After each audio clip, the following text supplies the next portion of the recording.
Even though a lot of the parts with Mercenary was kind of pointless in the grand scheme of things, I do like that part of this episode. Probably the best part about this episode because of how it took the time to make our main male character, the mercenary, feel more human.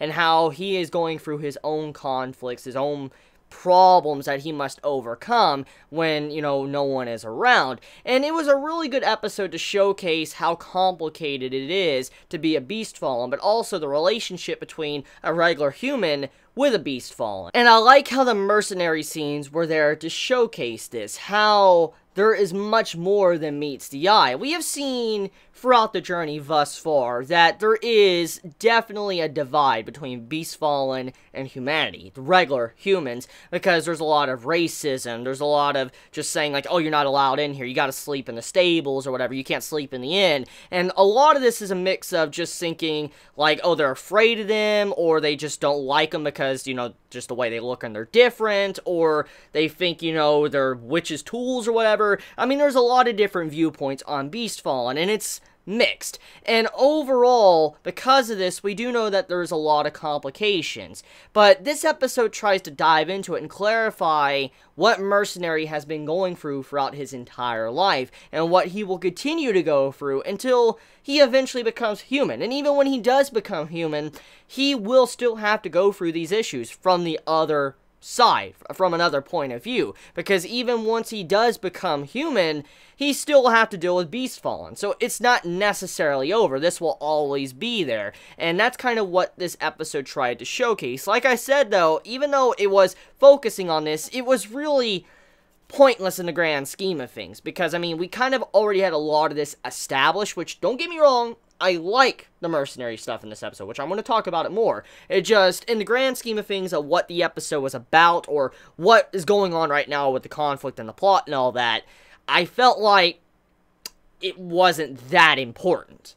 But at the same time, it felt like the best part of the episode, because I wasn't the biggest fan of just 13 and 0 having a staring contest. I mean, magical aura coming out of them, and just who has a bigger magical aura, and then Zero falling over, because the link between Mercenary and her, it was okay. It was setting up some conflict there, but I wasn't too big into that. I'm like, okay, I mean, there was a lot of melodrama in that scene, especially from last week's episode, which I discussed in my previous review.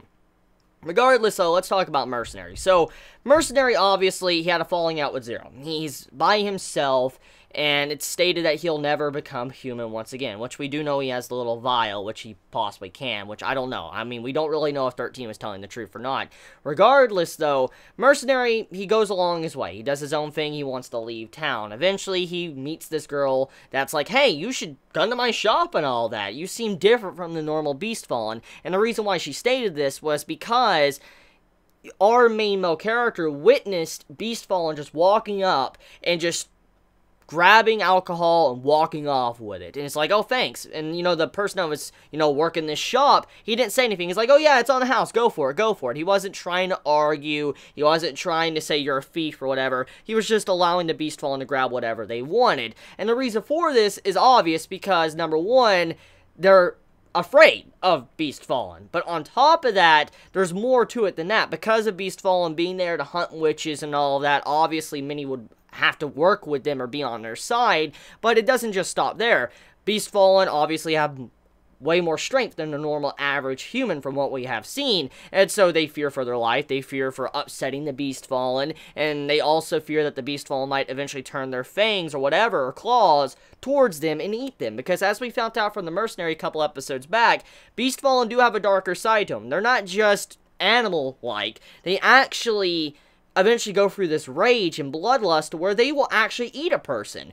And because of this, we do know that's why a lot of them fear Beast Fallen. And it's just something that happens, and it's really hard to stop and control yourself, which thankfully Mercenary shows he can slightly control it thanks to the help of Zero. Still though, big point is that because of him actually going through this and seeing this, it's constantly put him in a position to where Beast Fawn are always mistreated or whatever, and it's a constant cycle. It's something that will always be there. It's something that will really never disappear at all, and it shows why, you know, Mercenary has been going through so much throughout his life, and why he's just so depressed or gloomy because of what he has seen. So when he finally gets to where, you know, this inn is, where the girl invited him, basically, she invited him in just to, you know, use him, and it's kind of messed up, because if it's not someone fearing him or throwing him out, you know, to the stables and all that, that's where he needs to sleep, people are wanting to use him. And this has been a constant cycle in his life. He's had to deal with this, and that's why he just, you know, when he realizes what's going on, he just he packs up and leaves. He's like, I'm done. And the innkeepers realized exactly what they did at that moment. They actually made a major error. They just probably turned a good guy maybe into a bad dude. Even though we know Mercenary wouldn't do that, basically their actions caused a very negative response. For instance, he realized, like, hey, you know, I guess this is just how it's going to be. That's just how life is. And they realized what they did and how messed up it was, because he was a good guy, and they were just taking him for granted, wanting to use him for his goodwill, and that was kind of messed up, and the way he walked off, it just concretes the fact this is just how life is in this world.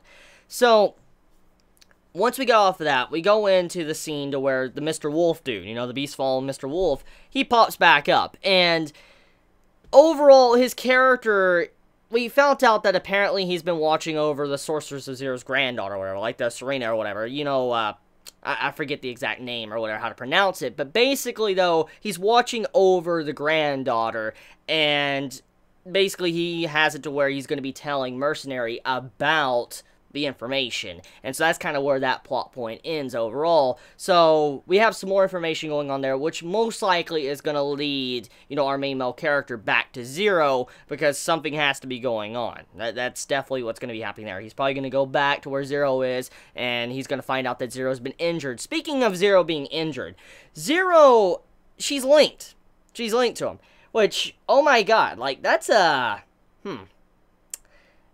is not good, because Zero decided to say, like, I'm done and all that. Just, like, go. Leave. I won't turn, you know, human or whatever. But she still kept a link between them. That is very dangerous, because if the man would have wandered off and died, Zero would have died, actually.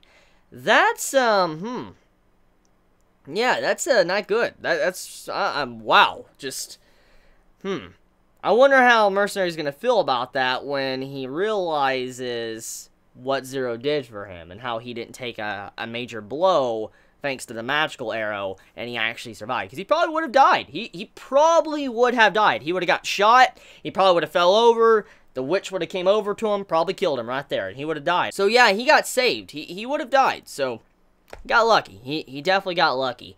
But yeah, that's about it. I mean, the episode was okay. It was nothing amazing. It was nothing like, oh god, like, yes, give me the next episode. I'm not like that. I mean, I'll be honest with you, I'm already so far into the series, basically, there's really no point in me to stop watching it. I mean, I still could, it really depends on what happens, but this series has definitely lost that oomph it had when it first started. I will admit that. It's no longer as impressive or great as it was when I first started watching this series, which kind of sucks, but I don't know. Maybe it might pull itself out of the gutter, what it's been doing these past couple episodes. We'll see. But let me know your thoughts in the comments below. I love you all so much. Please be safe. Chibi out.